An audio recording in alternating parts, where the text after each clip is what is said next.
gustaría, solamente por lo que me ha costado esta semana hacer la predicación, reconocer el trabajo de mis compañeros, que tenemos el privilegio de tener a 5 predicadores, quizás 6. Y bueno, para que os hagáis una idea, cada vez que me toca predicar, normalmente uso casi toda la semana, por lo menos medio día, para preparar las predicaciones. Eso en mi caso. Pero sé que en medio de los trabajos, de las tareas de los demás, pues los demás hermanos que nos presiden, que predican la palabra, pues también tienen que sacar mucho tiempo. Y es un privilegio compartiros la palabra, pero como dijo David la semana pasada, es una gran responsabilidad. Hay que hacerlo con temor y temblor de que lo que estamos diciendo es la palabra del Señor es lo que estamos predicando, no nuestras palabras, que no tienen en muchos casos sentido. Nosotros podemos discutir sobre muchas cosas, pero anunciar la palabra de Dios siempre trae, a través de su Espíritu Santo, trae cambios, trae vida. Y eso es lo que queremos hacer en el día de hoy. Los profetas menores, la mayoría del tiempo, como hemos visto en Oseas y en Joel anteriormente, están hablando de juicio. Entonces, no es como una palabra que nos vaya a traer como un empujón de alegría y de mucho ánimo. A veces, cuando terminamos el libro de Oseas, terminamos un poco fatigados porque, claro, es juicio tras juicio, rebelión tras rebelión. Y el resultado es que el Señor tiende la mano, pero sin embargo es rechazado. Y claro, viene el juicio. Y de lo que estamos hablando es justamente de juicio. Y he titulado la predicación El juicio se acerca. Y vamos a tratar los capítulos 1 y 2. Vamos a ir muy rápido y ya estamos un poco fuera de tiempo, así que vais a tener que tener un poquito de paciencia para terminar la predicación. Pero capítulos 1 y 2. Y ahora os explicaré por qué vamos a tocar 2 capítulos de una vez. ¿Vale? Primero, el libro lleva el nombre del profeta, como es obvio. ¿Vale? Ser profeta en los tiempos de gran pecado era realmente duro para aquellos que tenían este llamado. Aunque siempre es un privilegio servir al Señor. A pesar de las luchas, las aflicciones, los maltratos de la gente, del pueblo, era un privilegio ser el vocero de Dios. El profeta no transmitía sus propios mensajes, transmitía lo que Dios quería decir al pueblo, ¿vale? Y hemos de notar que normalmente era un anuncio de corrección o una advertencia de juicio, como pasa con Amós. Pero también los profetas, multitud de ellos, o varios de ellos, nos hablaron del Mesías prometido, nos hablaron de la primera venida de Cristo, apuntaron en la historia un gran o el más grande acontecimiento de la historia, que Jesús vendría, la ciudad, tantos detalles que nos da la Escritura, de los cuales hay más de 300 profecías que se cumplen en Jesús, dicha por la boca de los profetas, ¿vale?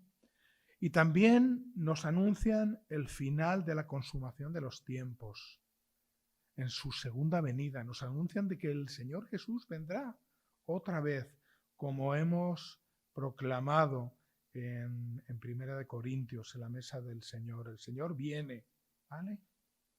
Y nos anuncia una victoria total, como ha dicho Rossi, por parte de precisamente la segunda venida del Mesías, donde derrotará a los enemigos, al pecado contra el cual tenemos una lucha terrible, y también a la muerte. esta semana estuve con muchos otros hermanos allí en Linares despidiendo y honrando la vida de un anciano de allí, José Miguel Palomares, y la muerte es lo más terrible de este mundo, que nos separa de los que más queremos. Sin embargo, para el creyente, obviamente, la esperanza brilla como el sol y en eso podemos descansar. Pero al final, de lo que estamos hablando es de una historia de Dios en busca del hombre, intentando reconciliar al hombre con él, donde hace un pacto que el pueblo ha de obedecer, y todo culmina en Cristo, como hemos oído esta mañana. Y es pura gracia. También hemos hablado de la gracia en esta mañana. Es un mensaje de redención. El Señor Jesús se da por nosotros. Se da para rescatarnos. Paga un precio altísimo por nuestros pecados, para salvarnos definitivamente de este pecado que nos lleva a la muerte. Y yo diría que hay una sola cosa que no se permite, fijaros, y no se permite el rechazo, no se permite el desprecio.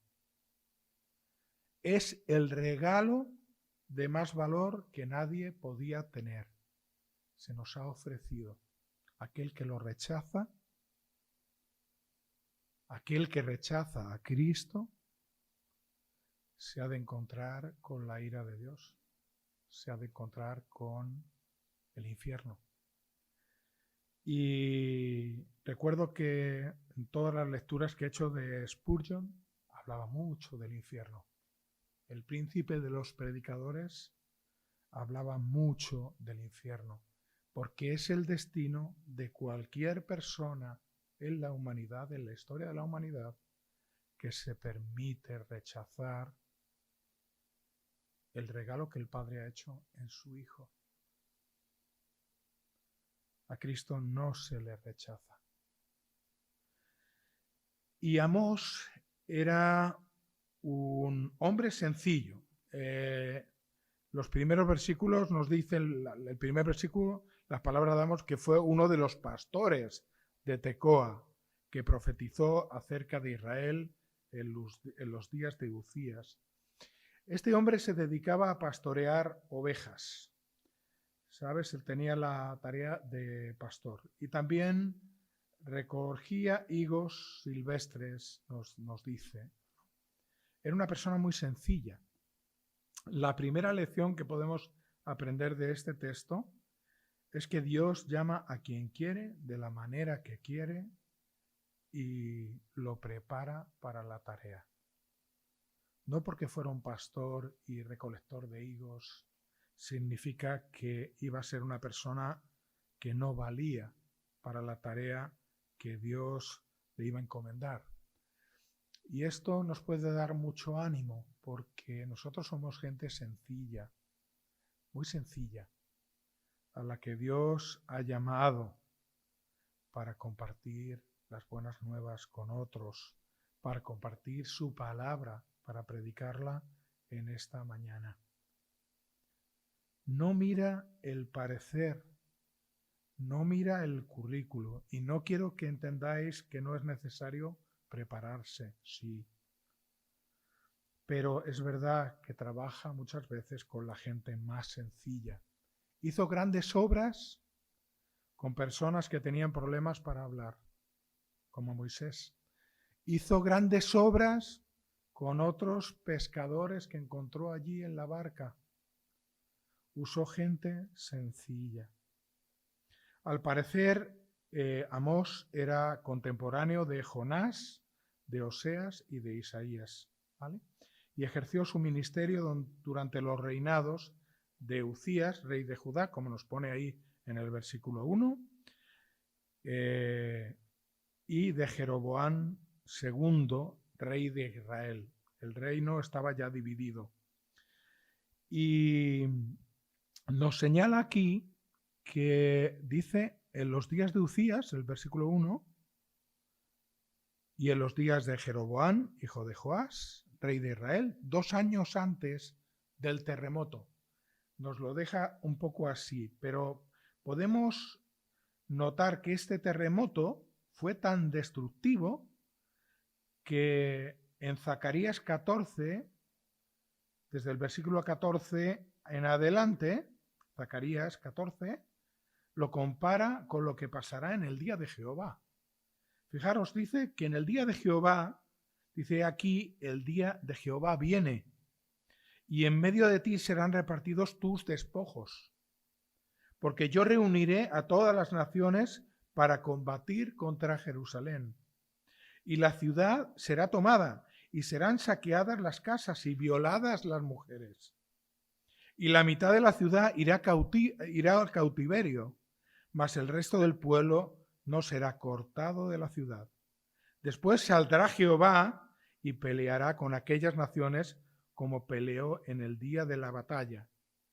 Y se afirmarán sus pies en aquel día sobre el monte de los olivos, que está enfrente de Jerusalén al oriente, y el monte de los olivos se partirá por un medio, hacia el oriente y hacia el occidente, haciendo un valle muy grande, y la mitad del monte se apartará hacia el norte y la mitad hacia el sur, y huiréis al valle de los montes, porque el valle de los montes llegará hasta Zal.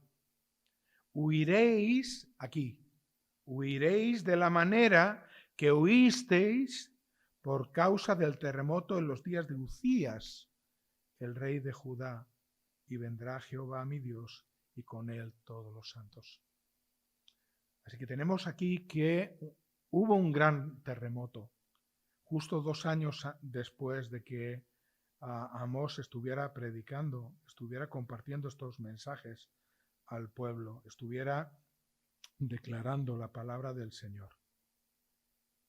El contexto histórico es que Amós era un profeta en Judá, el reino del sur, y es llamado por Dios para entregar un mensaje principalmente al reino de Israel, llamado el reino del norte. Ahora en un ratito vamos a ver un vídeo, porque hay muchos nombres y vais a ver, y es un poco un lío, y he querido introducir eso como un vídeo para que podáis entenderlo un poco mejor. Fijaros que el reino del norte, Israel, vivía en un momento de esplendor a nivel de Estado.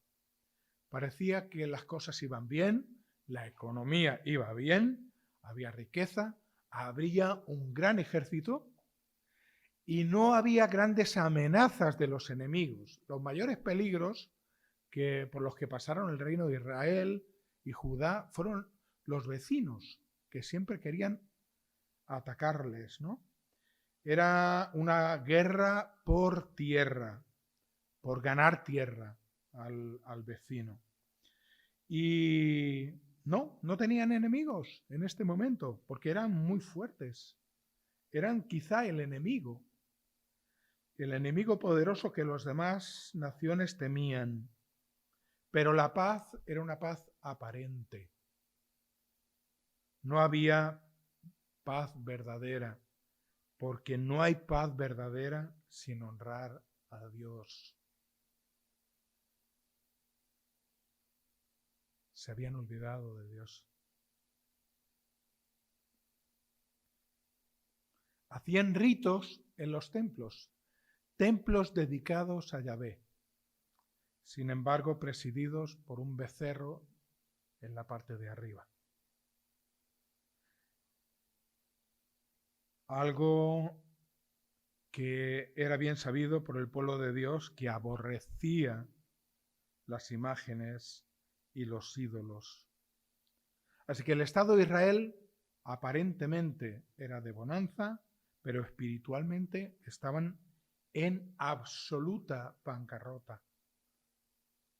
Y esto les llevaba a una decadencia moral, apartados de las leyes de Dios, que en su momento Dios había puesto para que les protegiera. Y para nosotros también hoy en día, con tanto que vemos, con tanto que oímos, con tanta inmoralidad en nuestra sociedad, cuando una nación se aparta de las leyes de Dios, va derecha a la corrupción, a la confusión. Había dos pecados esencialmente que denuncia el profeta. El primero era esta falta de una adoración verdadera. Sus corazones estaban apartados de Dios, aunque hacían ritos de adoración, pero no eran a Dios verdadero porque sus corazones, como he dicho, estaban completamente apartados de Él. Lo segundo es que sin ningún temor desobedecían las normas, las leyes que Dios había dado, especialmente para los pobres y los vecinos, los extranjeros, lo cual llevaba a un reino de injusticia social insostenible. Y lo vamos a ver un poquito más adelante. Mira, el Señor, si hemos visto en Joel, si hemos visto en Oseas, el Señor les había tendido la mano, ¿vale? Había dicho, venid a mí, no adoréis dioses ajenos, me tenéis a mí. Y ellos le habían dado la espalda vez tras vez. Pero me quiero ir a Amós y en el capítulo 9, versículo 11, que es como termina este libro, nos dice que un día todo se pondrá en orden. Fíjate qué precioso, para que nosotros tengamos el ánimo que necesitamos para seguir en la batalla del camino de la vida. Dice, en aquel día yo levantaré el tabernáculo caído de David.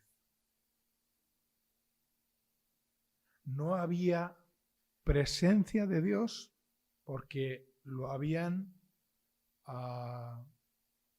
quitado de en medio y adoraban a alguien que no era su Dios. Pero un día, aquel día, dice, yo levantaré el tabernáculo caído, como estaba en ese momento, de David. Así que el juicio no es el final, aunque sí es de lo que está tratando este libro. El fin de todo será un reino donde en verdadera paz Cristo reinará para siempre en medio de su pueblo. Esta es la promesa a la que nos agarramos. Y ahora sí quiero poner este vídeo para que nos podamos ubicar, porque y me gustaría que me acompañarais en la lectura durante la semana de este libro de Amós, porque si nos ponemos a leer el capítulo 1 y el capítulo 2, nos damos cuenta de que es muy difícil, porque hay muchas ciudades, hay muchos países, hay muchos reyes, hay muchos pecados, hay muchas situaciones que se dan aquí. Y de esta manera lo vamos a ver mucho más ilustrado y lo vamos a entender mejor. El libro del profeta Amós. Amós fue un pastor y un cultivador de higueras que vivió cerca de la frontera entre Israel del norte y Judá en el sur. El norte había obtenido su independencia unos 150 años antes, recuerda Primera de Reyes capítulo 12, y estaba siendo gobernado por Jeroboam II, un exitoso líder militar. Él ganó una gran cantidad de batallas y de nuevos territorios para Israel y generó muchas riquezas. Pero a los ojos de los profetas, él era uno de los peores reyes. Su riqueza lo llevó a la apatía y a permitir la adoración idólatra a los dioses de Canaán, lo que lo condujo a la injusticia y a ignorar a los pobres, y llegó a un punto en que Amós no pudo soportarlo más. Él sintió que Dios lo llamó a ir hacia el norte, hasta Betel, una ciudad importante que tenía un gran templo, y empezar a anunciar la palabra de Dios al pueblo. Y este libro es una colección de los sermones, poemas y visiones que pronunció a lo largo de los años. Fueron compilados posteriormente para comunicar al pueblo de Dios acerca del mensaje divino al reino del norte, y es un mensaje que todavía necesitamos escuchar hoy. El libro tiene un diseño bastante claro. Los capítulos 1 y 2 son una serie de mensajes a las naciones y a Israel. Luego, los capítulos del 3 al 6 son una colección de poemas que expresan el mensaje de Amós al pueblo de Israel y a sus líderes. Los capítulos 7 al 9 contienen una serie de visiones que Amós experimentó, las cuales describen el venidero juicio de Dios sobre Israel. Entonces, el libro inicia con una serie de poemas breves que acusan a todos los vecinos de Israel de violencia e injusticia. Y esto es un poco extraño, porque la primera oración del libro dice que Amós va a hablar contra Israel. Pero mira cómo funciona esto. Conforme Amós está nombrando todas estas naciones vecinas, puedes ir a un mapa y ver que él está creando un círculo. Y cuando termina, Israel queda justo en el centro, como un blanco en la mira. Y sobre Israel, Amós desata una acusación poética que es 3 veces más larga e intensa que todas las demás. Él acusa a los ricos de Israel por ignorar al pobre y permitir graves injusticias en su tierra. Específicamente al permitir que el pobre sea vendido a la esclavitud y luego le niegan el acceso a la representación legal. Y Amós pregunta, ¿es esta la familia a quien le fue una vez negada la justicia y quien fuera esclavizada en Egipto? ¿La familia que Dios rescató de la opresión y la esclavitud? Se acabó la fiesta, dice Amós. Dios está harto de soportarlos. Hasta ahí. Ya os habéis ubicado un poco las naciones y todo lo demás, que justamente es estos mensajes a las naciones, es de lo que vamos a tratar justo ahora. El pecado de los pueblos. Aram y Damasco, Filistea, Tiro y Fenicia, Edom, Amón y Moab. Esto es lo que trata del capítulo 1, versículo 3, al capítulo 2, versículo 3. ¿Vale? Y en el versículo 2 de Amós, fijaros que nos da un nexo con Joel, porque en el Joel, al final, si pasamos una hojita en la Biblia y nos vamos a Joel, en el capítulo 3, versículo 16, justamente empieza como empieza Amós en el versículo 2. ¿Y qué dice? Dice, fijaros, dice, Jehová rugirá desde Sión, Joel 3:16, y dará su voz desde Jerusalén. Temblarán los cielos y la tierra. Y aquí termina bien. Pero Jehová será la esperanza de su pueblo y la fortaleza de los hijos de Israel. Pero en el versículo 2, como digo, recoge estas palabras del profeta Joel y Amós dice, dijo Jehová, rugirá desde Sión y dará su voz desde Jerusalén, y los campos y los pastores se enlutarán y se secará la cumbre del Carmelo. Las primeras palabras son exactamente iguales. Lo que quiero resaltar aquí es que nos habla de juicio, un juicio que viene clarísimo, que viene. Y posiblemente fuera este terremoto que 2 años más tarde arrasaría el pueblo, ¿no? Nos habla de un desastre natural. Fijaros que el monte de Carmelo, que significa fertilidad, nos dice que se secará la cumbre del Carmelo. Es por donde hay árboles frondosos y pasa por allí un río y es un lugar verde maravilloso. Se secará, dice. Naciones, ciudades, reyes, detalles de la destrucción de las ciudades, de los palacios, de los gobernantes. Todos estos detalles que nos da la Biblia con precisión minuciosa son una muestra más de la veracidad de la palabra de Dios. Cuando leía sobre los mormones y John Smith, los mormones dicen que él viajó a Latinoamérica y que había ciudades que tienen nombre, etcétera, etcétera.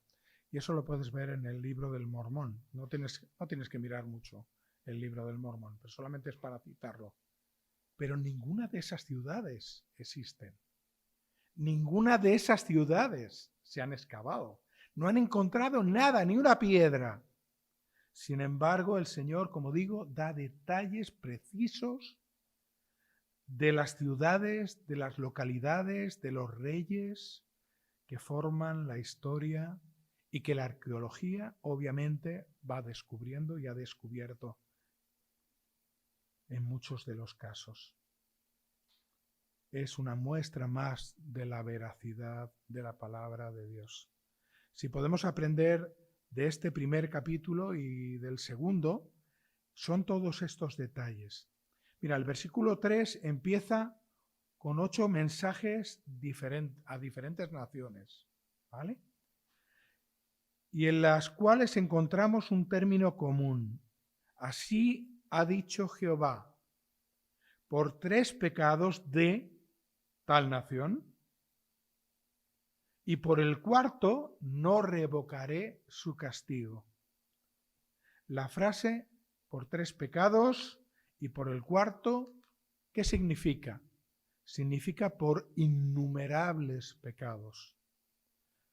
Los primeros 6 mensajes van para las naciones que habían causado daño a Israel a través de la historia del pueblo de Dios. Las habéis visto, eran los vecinos. No se llevaban bien con los vecinos porque, claro, habían llegado a una tierra prometida y ellos tenían que haberse hecho allí hueco, ¿verdad? Y la mayoría de las naciones pues peleaban con ellos constantemente. Pero Dios, aunque puede castigar a su pueblo permitiendo que otras naciones les sometan y hagan guerra, a lo largo de la historia fue así, sin embargo, no escaparán del juicio por haber dañado a su pueblo. Su pueblo especial, escogido. Y los dañaría y emitiría juicio contra todas estas naciones. ¿Por qué? Por su propio pecado, desde luego. Por la adoración a dioses paganos. Por su propia maldad, pero también por haber hecho daño a su pueblo. Y mira, empieza por Siria, cuya capital es Damasco, versículo 3, dice, trillaron a Galad. Y pasar el trillo es el efecto de triturar. Yo he trillado en el pueblo de mi padre, que tenía tierras, y justamente, bueno, es un trabajo arduo, duro, pero de lo que se trata es de triturar el cereal cortado para separar el grano de la paja. Y Galad estaba situada al norte de Israel. Y desde allí, como un trillo pesado, fue atacado por Siria en muchas ocasiones. De tal manera que en Segunda de Reyes 13, no lo busquéis, dice, porque no le había quedado gente a Joacaz, al rey, sino 50 hombres de a caballo, 10 carros, y 10.000 hombres de a pie, pues el rey de Siria los había destruido y los había puesto como el polvo para hollar. Así que este era el pecado por el que sería juzgado Siria. Tenemos Gaza y Filistea, versículo 6. Lo que resalta aquí es que llevó cautivo a todo el pueblo, a los edomitas. Por eso también sufriría las consecuencias del juicio de Dios. Y Tiro, de Fenicia, versículo 9, violó un pacto entre naciones amigas. Tiro, o el pueblo de Fenicia, hizo una colaboración para ayudar a la edificación del templo en los tiempos de Salomón. Y además hicieron una ligadura, vamos a decir así, que no era la voluntad del Señor, pero Jezabel, que era de este pueblo, y Acab, pues fueron un matrimonio que, como sabemos, reinó en Israel. Primera de Reyes 16:31, por si lo queréis mirar. Tiro sufriría las consecuencias de esta traición. Fijaros que nunca Israel hizo guerra contra Fenicia. Edom, versículo 11, nos señala que siempre que tuvo la oportunidad, atacaron, persiguieron a espada a Israel. Y nos señala que es una nación que ha guardado el furor y el rencor contra su vecino. También recibirían su pago. Amón, los amonitas, fueron vecinos muy crueles contra Israel, de tal manera que la palabra del Señor en este versículo 13 nos señala que ni siquiera tuvieron piedad de las mujeres embarazadas, las mataron. Y dice el pasaje que abrieron sus cuerpos. Fijaros. Y capítulo 2, versículo 1, empieza con Moab, los descendientes de Lot y de su hija. Podemos verlo en Génesis 19. Dice que tal era su crueldad y su ira de esta gente que no se conformaron con la muerte del rey de Edom, sino que en su crueldad los llevó hasta quemar su cadáver. También sufrirían el juicio del Señor por esto. Esto he resumido muy rápidamente estas 6 naciones de las que nos habla el capítulo 1 y el principio del capítulo 2. Pero también en el capítulo 2, versículos 4 y 5 nos habla de Judá, del pueblo de Dios. Y nos habla en los mismos términos que con las otras ciudades paganas. Y eso a mí, no me sorprendía porque conocía el pasaje, pero siempre me sorprendió porque no hace ninguna diferencia del juicio de estas naciones paganas hacia su pueblo. Dice, así ha dicho Jehová. Versículo 4, por 3 pecados de Judá y por el 4 no revocaré su castigo. Y se detallan las afrentas de Judá, el pueblo de Dios que recibiría, como hemos dicho, un juicio igual que aquellas naciones que habían maltratado y que habían hecho barbaridades contra el pueblo de Dios y contra otros. Siendo consumidos los palacios de Jerusalén, la ciudad santa, por haber desobedecido la ley. Nos habla de una mentira. Fíjate, esta mentira tiene que ver con la idolatría. Y esta idolatría habían sido infieles a Dios adorando otros dioses. Pero pasa un poco de puntillas, porque como hemos visto en el vídeo, Amós tenía en su punto de mira a Israel. Y en Israel es donde nos vamos a concentrar. Cuenta con más detalle los pecados de Israel. Denuncia 3 cositas que vamos a entrar en ellas un poco más. Primeramente, la injusticia, la opresión hacia los pobres. También, segundo, la inmoralidad desmedida y el desprecio al culto a Dios en su propia casa, porque aquellos templos habían sido dedicados a Dios. ¿Vale? Quisieron hacer una copia de lo que había en Judá, en Jerusalén, llevarla allí para seguir adorando al Dios de sus padres, pero aquello se pervirtió completamente. Y tercero, Israel había respondido a las bendiciones de Dios con el mayor de los desprecios. Y como hemos dicho en esa mañana, Dios no admite el desprecio. Amós tenía un duro trabajo que hacer. iba a hablar palabras duras a este pueblo, pero iba a ser muy claro. Palabras de juicio. Anticipaban el dolor que iba a venir. Normalmente los profetas no eran gente muy estimada en el pueblo, porque normalmente anunciaban juicio o anunciaban el pecado del pueblo. Y también hemos dicho que vivían en una aparente seguridad y prosperidad. Israel pero realmente era una sociedad perversa. Lo primero es porque vendieron por dinero al justo. Nos dice el texto ahí, ¿vale? Lo vamos a mirar justamente en el versículo 11.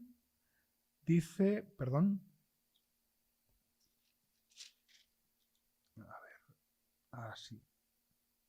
Ahí, el versículo 6. Así ha dicho Jehová, por 3 pecados de Israel y por el cuarto no revocaré su castigo, porque vendieron por dinero al justo y al pobre por un par de zapatos.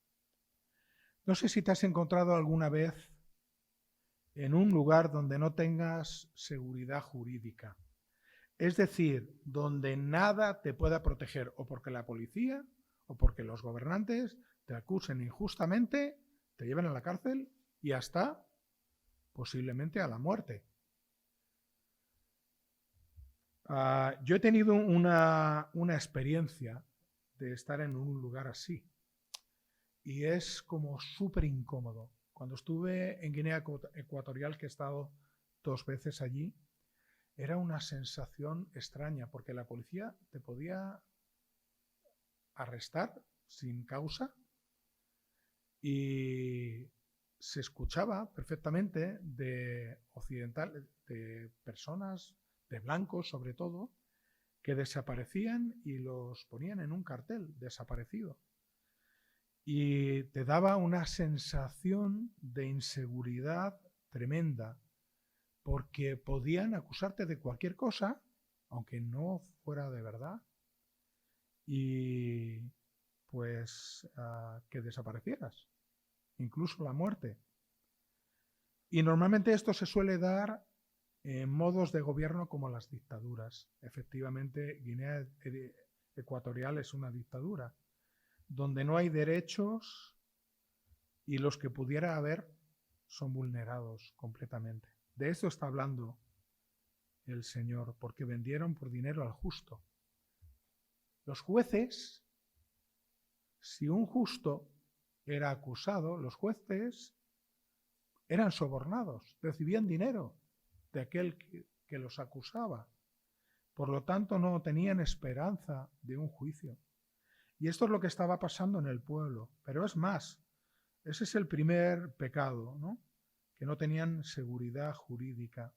El segundo pecado es que la vida de los pobres valía lo que un par de sandalias, dice el texto en el original. No valía nada. Como iglesia, fijaros que nos pone el Señor el pecado como segundo pecado, nombra como segundo pecado, no digo en importancia, pero lo nombra. Nombra los pobres, la valía que tenían, como un par de zapatos. No tenían ningún valor sus vidas. Y yo creo que como iglesia debemos de valorar esto, de ser sensibles en nuestra sociedad a los que realmente están sufriendo, porque para el Señor es importante. Dios ha dado testimonio de defender a los desvalidos y lo ha hecho con sus leyes, al esclavo, al huérfano, a la viuda, al pobre. Puso leyes para protegerles. Y fijaros lo que hacía esta gente, lo que hacía el pueblo de Dios, Israel. Versículo 7, pisoteaban en el polvo de la tierra las cabezas de los desvalidos y tuercen el camino de los humildes. Y cuando nos dice aquí la palabra pisotean, es un acto consciente, porque no es un tropiezo, hacer daño en un tropiezo, no. Es algo determinado de dañar a los desvalidos, aplastarles en el polvo de la tierra. Habla de un deseo de explotación, ¿vale? El uso de las personas solamente para su propio beneficio. ¿Esto ocurre ahora? ¿Qué pensáis? Sí. Bueno, voy a poner varios ejemplos, pero tenemos la trata de blancas, la prostitución. Aquellos que sin ningún problema engañan a mujeres, a hombres, a niños y los tienen en un prostíbulo esclavizados sin que sus vidas valgan nada. Otro ejemplo horroroso. Aquellos que trafican con los miembros, que matan a las personas para traficar con sus miembros. El hígado, el corazón, etcétera, etcétera. Ya sabéis lo que quiero decir. Otros más, aquellos que trafican con las personas que tienen el deseo de buscar un futuro mejor, otro país.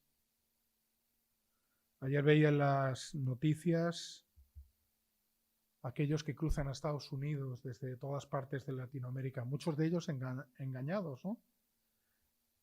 Que han pagado un precio alto por llegar hasta allí y cruzan el río Bravo y pierden sus vidas, muchos de ellos.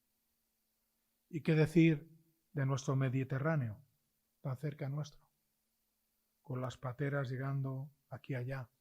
Gente que vende todo lo que tiene para hacer un viaje lleno de peligro y que mueren en el Mediterráneo. ¿No hay esto mismo hoy en día? Hay gente que vive de esto y no le duelen las tripas, no tienen un problema de conciencia. Esto estaba pasando en Israel. ¿Qué hablar de la droga y los clanes de la droga? ¿Cuánta gente muere? Y ahora con el fentanilo, que dentro de no mucho tiempo llegará aquí y veremos las tragedias que se están viendo en Estados Unidos. Y fijaros, versículo 7, segunda parte, dice, y el hijo y su padre se llegan a la misma joven, profanando mi santo nombre. Aquí habla de profanar la ley de Dios sin ningún temor en la conducta de inmoralidad extrema. Un padre y un hijo tenían relaciones con la misma mujer, posiblemente una prostituta, a la que se llegaban el uno y después el otro. Y esto se llama incesto. Y era un pecado que en la ley de Dios se castigaba con la muerte. Y la Biblia nos habla de profanar la ley de Dios, ¿vale? Y profanar significa tratar sin el debido respeto una cosa que se considera sagrada o digna de ser respetada. Su ley era clara, pero de todas formas era profanada por el pueblo. Y el versículo 8 también nos habla de unas ropas. ¿Qué es esto de ropas? Dice, sobre las ropas empeñadas se acuestan junto a cualquier altar y el vino de los multados beben en la casa de sus dioses. ¿Qué ropas eran estas? Fijaros, las ropas a las que se refiere la palabra eran aquellas túnicas o mantos que usaban los pobres y que les servían para arroparse, para dormir, o que usaban como insignificante colchón. Tenían tan poquita cosa que su propia ropa, sus túnicas, sus mantos, echaban en el suelo para acostarse y para arroparse. Fíjate Éxodo 22, 25, no hace falta que lo busquéis, pero las leyes de Dios los protegían. cuando prestares dinero a uno de mi pueblo, al pobre que está contigo, no te portarás con él como logrero, ni le impondrás usura, dice la ley. Si tomares en prenda el vestido de tu prójimo, a la puesta del sol se lo devolverás, porque solo eso es su cubierta. Es su vestido para cubrir su cuerpo. ¿En qué dormirá? Y cuando él clamare a mí, yo le oiré porque soy misericordioso. Estas leyes habían sido dadas por Dios a su pueblo. ¿Qué estaba haciendo Israel? Pues fijaros, aquellos ricos usaban aquellas ropas para las fiestas, allí cerca de los altares donde adoraban, para ponerlos allí como colchón blandito, mientras bebían el vino que conseguían multando a los pobres con impuestos injustos. Entonces ellos les traían el vino y ellos se embriagaban al lado de los altares, tumbados en las ropas de los pobres, que no tenían dónde poder refugiarse. Y en los templos donde se adoraba a Yahvé, donde evidentemente hemos dicho que no se adoraba al Dios de los dioses, porque había una mezcolanza peor que la misma idolatría. Y el versículo 9 nos habla ya de lo que el Señor había hecho con el pueblo de Israel. Pero ¿cómo sois tan ingratos? ¡Qué poca memoria tenéis! Yo destruí delante de ellos al amorreo, cuya altura era como la altura de los cedros, y fuerte como una encina, y destruí su fruto arriba y sus raíces abajo, es decir, los desoló. Versículo 10, y a vosotros os hice subir de la tierra de Egipto y os conduje por el desierto durante 40 años, para que entraseis en posesión de la tierra del amorreo, y levanté de vuestros hijos para profetas, y de vuestros jóvenes para que fuesen nazareos. ¿No es esto así, dice Jehová, hijos de Israel? Fijaros que si ya era gravísimo, que pervirtieran con desprecio la ley que Dios les había dado, es mucho más grave, mucho más doloroso el hecho de que no fuera cualquier pueblo como los demás que no tenían a Dios. Esa era la nación escogida, la nación santa, a la que había hecho muchísimas promesas. Había sido preservada, guardada, amparada, defendida, libertada, alimentada, apartada para ellos, liderada por Él. Y además, como garantía de la presencia de Dios en medio de ellos, llamó a profetas entre el pueblo. ¿Para qué?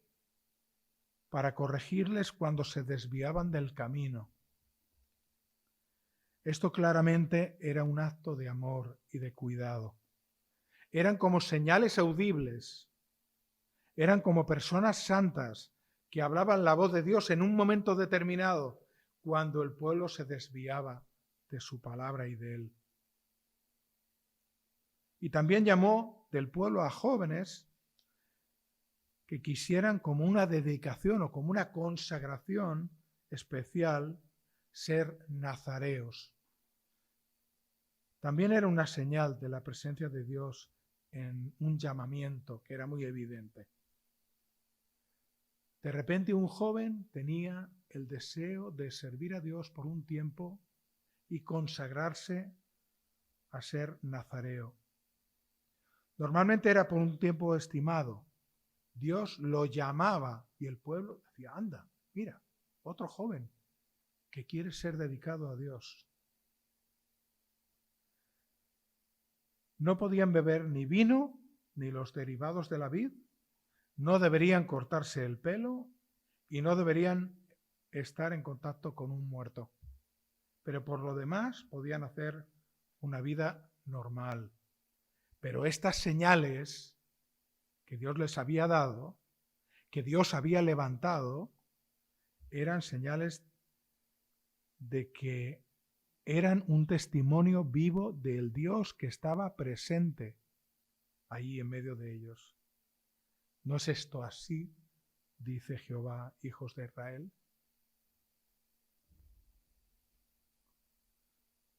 Pero ellos tenían la actitud de pecar deliberadamente. Desobedecían la ley de Dios y arrastraban a otros al pecado. ¿No merecía esto el juicio de Dios? El hecho de resistir, de rebelarse, sabiendo lo que hacían, no teniendo en cuenta las alertas y las advertencias de Dios. Amós estaba allí para decirles esto. Versículo 12. Mas vosotros, fijaros, ¿hasta qué punto llegasteis? Que disteis de beber vino a los nazareos, aquellos que justamente tenían prohibido, o que habían, en su dedicación, habían obedecido el hecho de no beber vino ni nada relacionado con la vid. A propósito, disteis de beber vino a los nazareos, y a los profetas mandasteis diciendo, no profeticéis. Es decir, acallaban la voz de Dios. Por todo esto vendrá un juicio. Y dice el Señor que no revocaré su castigo, es decir, no me volveré atrás, no me arrepentiré.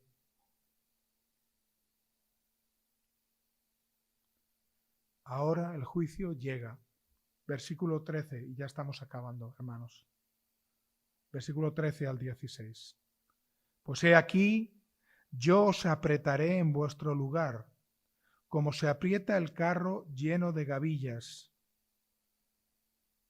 Y el ligero no podrá huir, y al fuerte no le ayudará su fuerza, ni el valiente librará su vida. El que maneja el arco no resistirá, ni escapará el ligero de pies, ni el que cabalga en caballo salvará su vida. El esforzado de entre los valientes huirá desnudo aquel día, dice Jehová.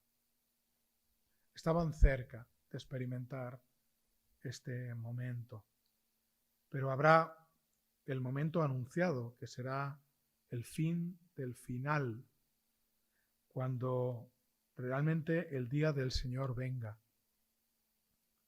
Pero fijaros que el pacto que Dios había hecho con su pueblo había sido despreciado.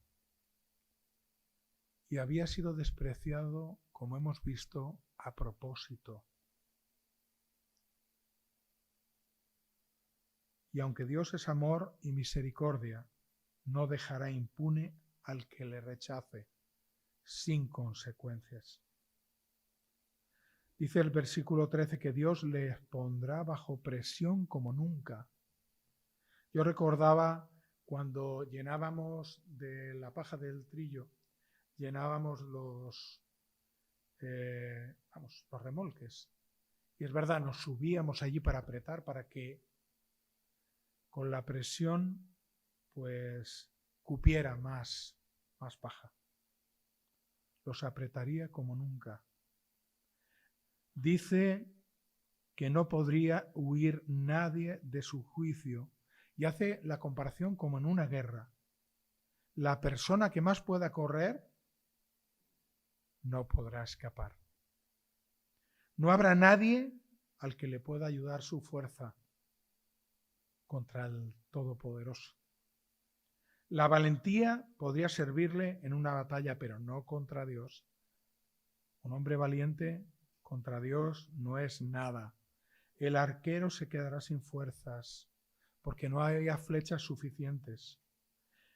Ni corriendo ni a caballo se puede huir del Dios que juzga. El reino que parecía próspero pronto será destruido, ese reino en particular. Fíjate que en la misericordia de Dios muchos fueron esparcidos, llevados esclavos, porque Dios no terminó con su pueblo ahí. Tenemos profecías que están volviendo, que serían traídos otra vez. Dios no ha terminado todavía con su pueblo, pero aquel reino sí desaparecería. Y Amós lo va a anunciar a partir del capítulo 3. Así que, capítulo 3, leéroslo. Y quiero concluir ya. Muy sencillo. Si no hay arrepentimiento, hay juicio. Si perseveramos en el pecado, seremos corregidos. Los que somos creyentes, los que tenemos al Señor, los que tenemos al Espíritu Santo, somos corregidos. A lo largo de mi vida he visto muchos creyentes caer en cosas horribles y han sido disciplinados por Dios o han sido llevados por el Señor para que no fueran un mal testimonio extendido en el tiempo. Dios quiere que también su iglesia, para quien ha preparado todas las bendiciones que hay en su corazón, todas las promesas con las cuales ha tendido su mano, pues le siga como su palabra dice, como hemos visto. Santidad a Dios, poniéndole en el primer lugar porque Él es digno, apreciando todo lo que ha hecho, glorificando su nombre cada día de nuestra vida, porque como creyentes también caemos en el error. Y a través de la historia hemos visto cosas muy graves y vemos mucha gente extraviada entre los propios creyentes. Cuando veo algunas cosas digo, madre mía, se han apartado de la palabra del Señor. En su misericordia el Señor les recoja otra vez y a través del Espíritu Santo vuelvan a Él. Pero quizá estimes que lo tuyo y lo mío son pequeñas cosas. Y mi oración en esta mañana es que podamos ver espiritualmente lo que nos pide el Señor. Seguramente no caeremos en abominaciones sexuales. No vamos a caer en esos pecados, espero. Pero quizá no seamos del todo sensibles con aquellos que sufren por pobreza, por injusticia. Aquellas cosas que es lo primero que denuncia el profeta de parte de Dios. En esas cosas sí podemos caer cualquiera de nosotros. Que el Señor nos ayude a ser un pueblo santo aferrado a Él para no caer en determinados pecados. Vamos a orar. Señor, te queremos dar muchas gracias por tu palabra. Gracias que nos adviertes como al pueblo de Israel le diste muchas oportunidades, evidentemente, que hemos visto a lo largo de generaciones. Los mantuviste 40 años por el desierto sin puestos para que se refrescaran o se dieran una ducha. Mantuvieron la misma ropa. Les diste agua cuando era necesario. Les diste el pan con el maná. Les diste carne. Les llevaste a una tierra prometida. Les cuidaste, les guardaste. Y vemos que el final de tu pueblo es pues la idolatría, la injusticia, el oprimir al pobre. Señor, Haznos muy conscientes, Señor, de a lo que nos has llamado como tu iglesia. A socorrer al desvalido, a alimentar al pobre, a cuidar al que está desesperado, a ser un hospital para los que vienen con el alma rota. Y permite, Señor, que tu compasión profundice en nuestro espíritu para que llevemos tu palabra, para que sea obedecida. Te agradecemos, Señor, por todo lo que podemos aprender del tesoro de tu palabra. En el nombre de Jesús. Amén.